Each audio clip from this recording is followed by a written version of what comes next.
मित्रहो, सर्वोच्च न्यायालयाचे सरन्यायाधीश सूर्यकांत यांनी तरुणांना उद्देशून झुरळ म्हटलं होतं. झुरळ 15 मे रोजी एका न्यायालयीन सुनावणीच्या दरम्यान सरन्यायाधीश सूर्यकांत यांनी देशातील काही बेरोजगार तरुण सोशल मीडिया आणि माहितीचा अधिकार कार्यकर्ते बनण्याकडे वळत असल्याबाबत चिंता व्यक्त करताना त्यांनी एक टिप्पणी केली होती. ती अशी की असे तरुण झुरळाप्रमाणे समाजामध्ये परजीवी बनत आहेत. या वक्तव्यावर सोशल मीडियावर जोरदार टीका झाली होती आणि वाद सुद्धा निर्माण झालेला होता. नंतर सरन्यायाधीश सूर्यकांत यांनी यावर स्पष्टीकरणही दिलेलं होतं की त्यांच्या वक्तव्याचा रोख बेरोजगार तरुणावर नाही, तर तो बोगस पदव्या घेऊन अशा कारवायामध्ये गुंतलेल्या लोकांवर होता.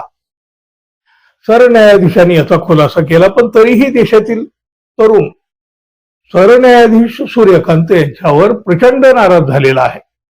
त्यातूनच ती कॉक्रोच जनता पार्टी उदयाला आली ना.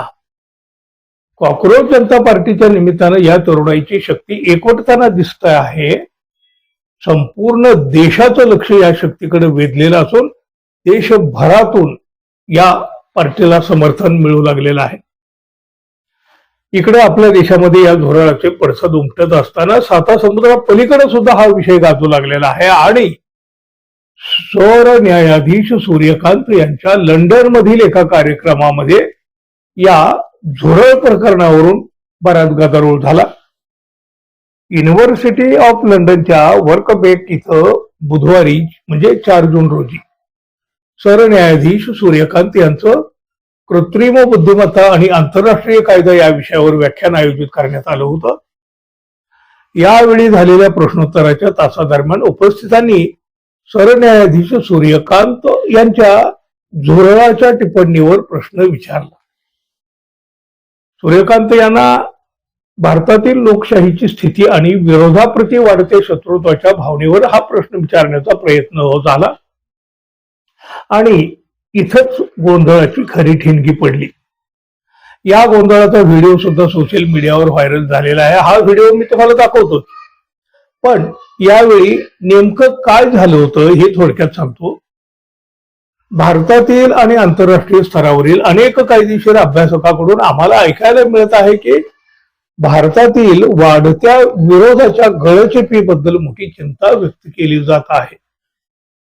ही शत्रुत्वाची भावना काही अंशी सरन्यायाधीशांच्या भाषणात सुद्धा प्रतिबिंबित होताना दिसत आहे, की ज्याची खूप चर्चा झाली, असं एकानं विचारलं.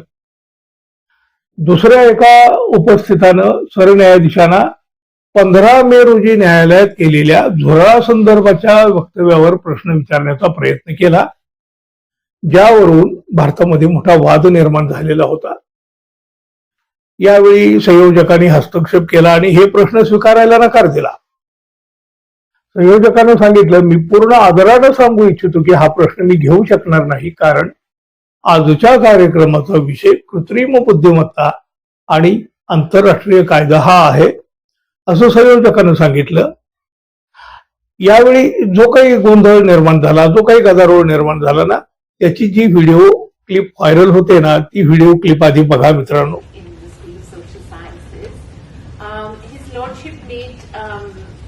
Some very important points, I think, about the Indian track record of protecting democracy in the context of AI. We now hear from a number of legal observers within the country as well as internationally that there's a great deal of concern about growing hostility to dissent within India. And it does seem that this hostility is somewhat reflected in His Lordship's recent, very well publicized. With all due respect, I'm so sorry, ma'am. I would not be able to take up that question since the topic is concerning artificial intelligence and international law. Yes, so sorry. I think when the respected speaker has. I'm extremely sorry. I'm extremely sorry. And journalists and. We'll have to cut it off. Information. The biggest country on earth. Give us some respect, please. Don't treat your life. No, please, please, please, Respect, please, my friend. please. Let's just call an end to this, can we? Thank you. या व्हिडिओमध्ये तिथलं वातावरण तणावपूर्ण असल्याचं दिसतं. चर्चा सुरू असताना काही उपस्थितांनी जागेवर उभं राहून घोषणाबाजी किंवा हातवारे करायला सुरुवात केली. एका क्लिपमध्ये आयोजक प्रेक्षकांना शांत राहण्याचं आणि सुव्यवस्था राखण्याचं आवाहन करताना दिसत आहेत.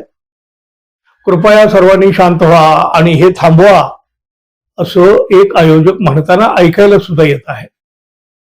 हा व्हिडिओ सोशल मीडियावर मोठ्या प्रमाणात शेअर केला जात असून उपस्थितांनी उपस्थित केलेले मुद्दे आणि तिथल्या वादाची चर्चा रंगलेली आहे, तिकडही आणि इकडही, म्हणजे लंडनमध्ये आणि भारतातही.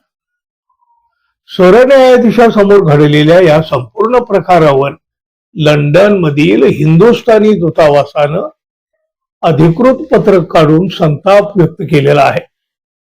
लोकशाहीमध्ये मतभेद असणं स्वाभाविक आहे, पण ते सुसंस्कृत आणि आदरयुक्त पद्धतीनं मांडले पाहिजेत. आंतरराष्ट्रीय व्यासपीठावर असं अशोभनीय वर्तन करणं अजिबात स्वीकारार्ह नाही, अशा कडक शब्दात दूतावासानं सुनावलं. काही असो, भारतातलं झुरळ भारतात गाजतच आहे, पण आता ते साता समुद्रा पलीकडे देखील पोहोचलं आहे हे मात्र नक्की. काय म्हणाल मित्रांनो तुम्ही? एक झुरळ कुठं कुठं वळवळ करू लागलेला आहे. तुमच्या प्रतिक्रिया जरूर द्या आणि आपण अजून आपल्या चॅनलला सबस्क्राईब केलं नसेल तर कृपया सबस्क्राईब करावं ही अपेक्षा आहे. धन्यवाद. पुन्हा भेटू. नमस्कार.